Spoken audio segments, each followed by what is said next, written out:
మీరు మొన్న వెళ్ళారు శీలానగర్ నుంచి వస్తున్నప్పుడు ఇటు బ్రహ్మాండమైన వేర్ హౌసింగ్లు ఉన్నాయి. మీ సామాజిక వర్గానికి సంబంధించినటువంటి వ్యక్తులు ఉన్నారని ఎందుకు విజిట్ చేయలేదు? ఎందుకు విజిట్ చేయడం మానేశారు? వాళ్ళ కనుసన్నల్లో ఈరోజు దేశానికి విదేశాలకి టోటల్గా అక్రమంగా ఎంత రవాణా జరుగుతుందో మీరు ప్రూవ్ చేస్తారా, మమ్మల్ని ప్రూవ్ చేయమంటారా? లేదా ఆ పేర్లు మీరు చెప్తారా, లేదా మమ్మల్ని చెప్పమంటారా? మేము చెప్పగలం. ఆ పేర్లు ఎవరెవరు ఉన్నారో వాళ్ళందరి పేర్లు కూడా అక్రమ రవాణా చేస్తున్నటువంటి రాష్ట్రంలో ఉన్నటువంటి మీకు అనుబంధంగా ఉన్నటువంటి వ్యక్తులు, ఆ శక్తులు, ఆ పేర్లన్నీ కూడా మేము నోరు విప్పి చెప్పగలం.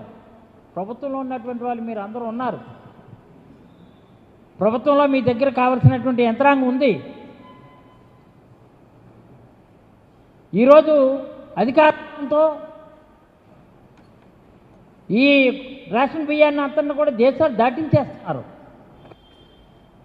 విశాఖపట్నం మీకేదో చందాలు కాక కానీ రక్షణ ఇచ్చి ఈ రేషన్ బియ్యం ఇతర దేశాలను పంపించడంలో డెఫినెట్గా చాలామంది పెద్దలు ఉన్నారు. పర్టికులర్గా ఈరోజు మీకు మీడియా ద్వారా గౌరవ ముఖ్యమంత్రి గారు కానీ డిప్యూటీ సీఎం గారు కానీ మీరు దయచేసి వీళ్ళపై దృష్టి కేంద్రీకరించి వీళ్ళపై చర్య తీసుకోవాల్సినటువంటి అవసరం మీ భుజస్కంధాలపై ఉందని మాత్రం ఈ సందర్భంగా తెలియజేస్తున్నాను. ఎందుకంటే మా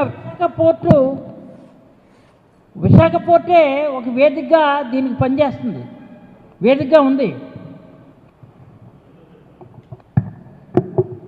పైపెత్తి మేము ప్రశ్నిస్తే ఏం చేస్తున్నారు మీరు? డైవర్షన్ పాలిటిక్స్, బాగా డైవర్షన్ పాలిటిక్స్లో ఆరితేరినటువంటి సమర్థత, ఆ చాకచక్యం మీకు వెన్నతో పెట్టిన విద్య కాబట్టి పలానా దగ్గర ఇక్కడ జరుగుతుంది, విశాఖ నుంచి మీ ఆత్మజీయులకి సులభతరం అవుతుంది కాబట్టి మనం ఏమీ కూడా మనం గట్టిగా కానీ చర్య తీసుకుంటే మన వాళ్ళ పేర్లు బయటకు ఎలాగొచ్చేస్తాయనేది మీరు అనుకుంటున్నారు. విశాఖ పోర్ట్ అథారిటీ విపిఐకి అనుబంధంగా ఉన్నటువంటి Visakha container terminal private limited VCTPCL నడుస్తుందా? ఈ సంగతి అందరికీ తెలిసిందే. ఇక్కడి నుంచే వివిధ దేశాలకి ఎక్స్పోర్ట్ జరుగుతుంది. టోటల్గా ఈ అక్రమ మొత్తం రేషను బియ్యం, ఈ అక్రమ రవాణా కూటమంతా కూడా ఇక్కడి నుంచే జరుగుతుంది. కంటైనర్ కార్గోకు సంబంధించినటువంటి కంటైనర్ ఫ్రైట్ స్టేషన్లు కూడా ఇక్కడ ఉన్నాయి. ఇవన్నీ కూడా విసిటిపిసిఎల్ ఆధ్వర్యంలో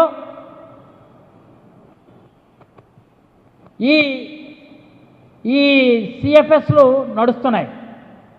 దీని పక్కనే 3 సిఎఫ్ఎస్లు పనిచేస్తున్నాయి. ఇతర దేశాలకు పంపిస్తున్నటువంటి ఈ కార్గోని కస్టమ్స్ హౌస్ బ్రోకర్ సంస్థలన్నీ అనుమతులు తీసుకొని అక్కడ ఈ కస్టమ్స్ నుంచి క్లియరెన్స్ వచ్చిన తర్వాత సిపిఎస్లు తీసుకొస్తాయి.